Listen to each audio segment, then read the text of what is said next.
The glass slipped from my hand before I could stop it. A shard cut my palm, but I barely noticed.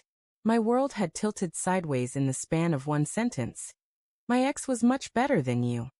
She laughed afterward, the sound sharp, triumphant and utterly alien. Everyone around us joined in. The room blurred into faces, all smiling and mocking me.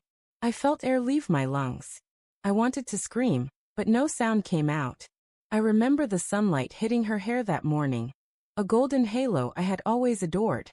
I remember her brushing past me in the kitchen, humming that song I loved, and thinking everything was perfect. I remember thinking we were happy. And now, in the middle of my mother-in-law's perfectly manicured living room, all of it, the past 5 years, felt like a carefully constructed lie. For weeks, I had sensed tiny tremors in our relationship. A lingering glance at her phone that she pretended to ignore. Late nights at work, that always smelled faintly of her perfume but never felt like her. I'd waved it away as paranoia, as insecurity, as the irrational fear of a husband losing his grip on love. I wanted to trust her because love, I thought, meant believing. But trust, I learned, is fragile. Like a porcelain cup held too long. I left the gathering without a word, my hand wrapped in a damp napkin to stanch the blood. My car seemed impossibly distant as I staggered toward it. I didn't drive, I couldn't. I let the keys slip to the pavement, then picked them up with trembling fingers, feeling every pulse in my veins like a drumbeat of betrayal.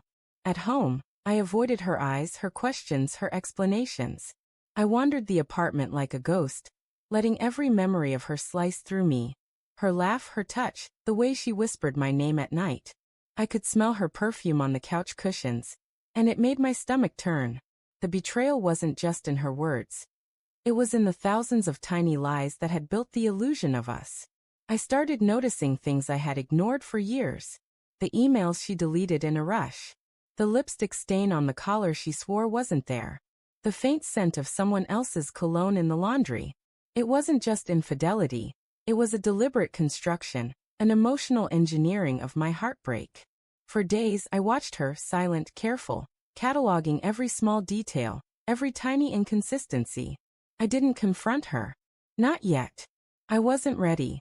Anger was a slow burn, patience a cold weapon.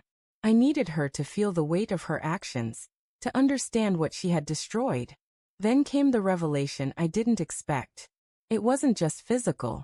It wasn't just emotional. It was her pride. She needed to prove she was desired, superior, untouchable.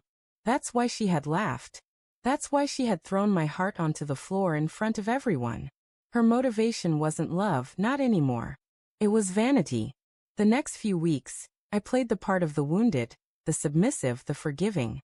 I asked her to dinner, held her hand, smiled at her jokes. I studied her reactions, noting how quickly she relaxed, how little suspicion crossed her perfect face. She believed I was broken. She believed I was crushed. She believed she had won. But I was building something else. I contacted the people she had hidden, the friends she had lied to, the network she had maintained to shield her secret life. Slowly, I let the web unravel. Emails leaked, photos surfaced, messages appeared in inboxes. One by one, the truth crept out, subtle at first, then undeniable. Her friends stopped answering her calls.